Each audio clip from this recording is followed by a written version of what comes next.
चंदा, राजवीर कुठं गेला व? जेव्हा पाहिलं तेव्हा त्या पोराचंच नाव असं नाही, इथंच कुठेतरी. राजवीर, ए राजवीर, इकडे ये रे बेटा. तू का करून राहिली तर? मी का रोज सारखं स्वयंपाकच करत आहे. का झालं बाबा?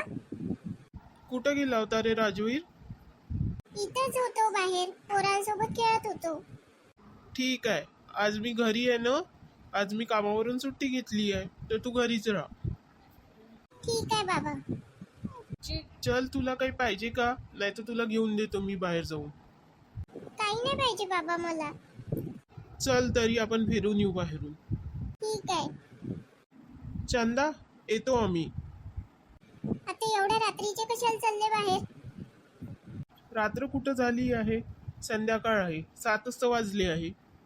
येतो आम्ही थोड्या वेळात. ठीक आहे, जा मग. कुठं चाललो बाबा आपण? लक्ष्या काकाकडे जाऊन येऊ थोडा वेळ आपण. तसंही आज सुट्टी होती, तर घरी करमत नव्हतं. म्हणून म्हटलं चल राजवीरला घेऊन लक्ष्या काकाकडे जाऊ. हो हो, चला. मला पण लक्ष्या काकाची खूप आठवण येत आहे. त्यांना माझ्यासाठी एक चॉकलेट आणून ठेवली आहे. अच्छा राजवीर, आता एक गोष्ट सांग, तुझी नवीन आई कशी आहे रे? चांगली आहे बाबा.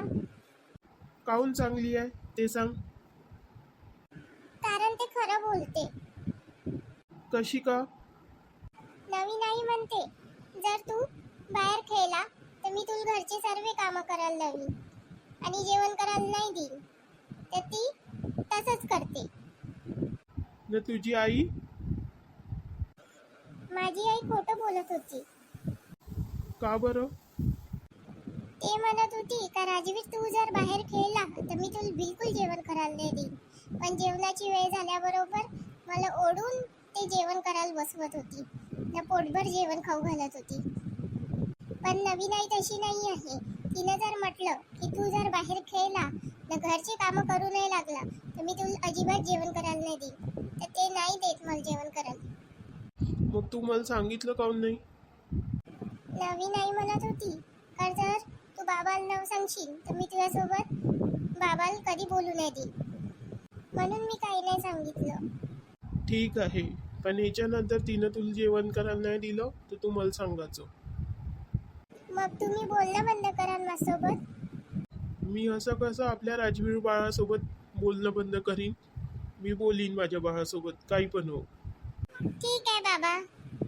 चल आता लक्ष्य काकाकडून जाऊन येऊ.